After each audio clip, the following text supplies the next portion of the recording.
మండలం కండ్లగుంటకు చెందిన జడ గణేష్ జర్మనీకి తీసుకువెళ్తానని ఇద్దరు యువకుల్ని మోసం చేశాడని పల్నాడు జిల్లా ఎస్పీకి ఫిర్యాదు చేశారు. సొంత ఊరు వాడని గణేష్ ని నమ్మించి కుంభ కార్తిక్, కూనాల రాజేష్ గత 3 సంవత్సరాల నుండి జర్మనీలో ఉంటున్నట్లు నమ్మబలికి జడ గణేష్ ఒకరి నుండి సుమారు 10 లక్షలు, మరొకరి నుండి 1,30,000 రూపాయలు తీసుకున్నారు. గణేష్ మోసపోయామని గ్రహించి బాధితులు డబ్బులు అడుగుతుంటే బెదిరిస్తున్నాడని, డబ్బులు ఇప్పించాలని ఎస్పీకి ఫిర్యాదు చేశారు. నా పేరు కూనాల రాజేష్, నాది కండ్లగుంట గ్రామం. ఇలా మా ఊరు అబ్బాయి జర్మనీలో ఉంటున్నానని చెప్పి మాకు ఫోన్ చేశాడు. 3 సంవత్సరాల నుంచి అక్కడ ఉంటున్నాను, నీకు మంచి జాబ్ ఇప్పిస్తాను అని ఫోన్ చేసి ఇలా 10 లక్షలు డబ్బులు అవుతాయని డబ్బులు కట్టించుకున్నాడు. ఇలా మా అమ్మగారికి బాగలేదు, దానివల్ల ఆపరేషన్ చేయడానికి డబ్బులు లేక అబ్బాయిని ఫోన్ చేసి అడిగితే 3 లక్షలు కొట్టాడు. 7 లక్షలు డబ్బులు అడుగుతుంటేనేమో డబ్బులు ఇవ్వను, నువ్వేం చేసుకుంటావు చేసుకోపో, నాకు తెలియదు అని అన్నయ్య గారు. మేము ఎంక్వైరీ చేస్తే అతనుంటే జర్మనీ కాదు సైప్రస్ అని తెలిసింది. ఇలా ఫ్రాడ్ అని తెలిసి ఇలా డబ్బులు ఫోన్ చేస్తుంటే నీ ఇష్టం వచ్చింది చేసుకోపో, డబ్బులు రూపాయి బిల్ల కూడా ఇవ్వను అని చెప్పాడు. అలా అతను వచ్చి 2 నెలలు అయిందంటే నిన్న మా రూమ్ దగ్గరకు వచ్చి నన్ను బెదిరించాడు. ఆ డబ్బులు రూపాయి బిల్ల ఇవ్వను, ఏం చేసుకుంటే చేసుకోపో, నీ దుక్కున్నాడు సార్ చెప్పుకోపో, ఈ విషయం బయటకు వస్తే మాత్రం. నా పేరు కుంభ కార్తిక్, మాది కండ్లగుంట గ్రామం. నేను బీటెక్ కంప్లీట్ చేసుకొని జాబ్ సెర్చింగ్లో ఉన్నప్పుడు జడ మా ఊరు అబ్బాయి జడ గణేష్ అనే అబ్బాయి జర్మనీలో 3 సంవత్సరాల నుంచి ఉంటున్నాడు.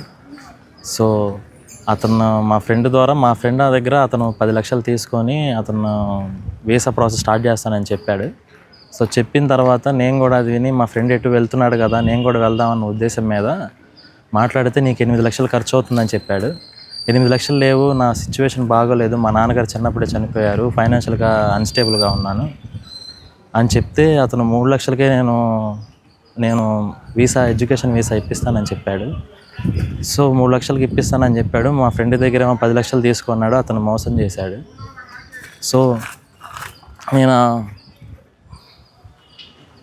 నేను ఇంకా అతనికి 1,36,000 పే చేశాను.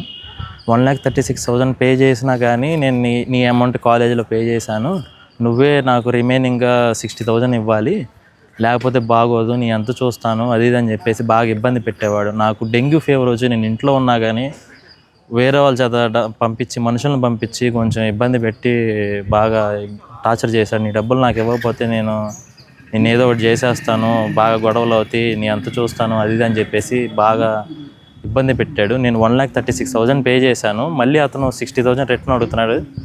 సో దీనికి న్యాయం చేయమని చెప్పేసి. నువ్వు వెళ్ళాలంటే అడుగుతున్నాడా, డ్రాప్ అయ్యావని? యాక్చువల్గా మా ఫ్రెండ్ మోసపోయాడని చెప్పేసి నేను కూడా డ్రాప్ అవుదాము అని మనీ అమౌంట్ మళ్ళీ నేను మోసపోవాల్సి వస్తున్నాను ఉద్దేశం మీద. ఆల్రెడీ అప్పటికి నేను 1,36,000 కట్టి ఉన్నాను కాబట్టి మా ఫ్రెండ్ మోసపోయాడు కాబట్టి నా డబ్బులు నేను రిఫండ్ అడిగితే అతను నాకు నిరాకరించి ఇవ్వను, నువ్వే నాకు 60,000 కట్టాలి, నేను ఆల్రెడీ 1,36,000 కాలేజీలో పే చేశాను, 60,000 మళ్ళీ నువ్వే నాకు ఇవ్వాలని చెప్పేసి అన్నాడు. సో నేను రిఫండ్ అడుగుతుంటే నా డబ్బులు నాకు ఇచ్చేయని చెప్పేసి అడిగినా కానీ నువ్వు నాకు 60,000 ఇవ్వాలి అని చెప్పేసి బాగా బెదిరింపులకు గురి చేశాడు. చాలా ఇబ్బందిగా ఉందని చెప్పేసి మన పల్నాడు జిల్లా ఎస్పీ గారితో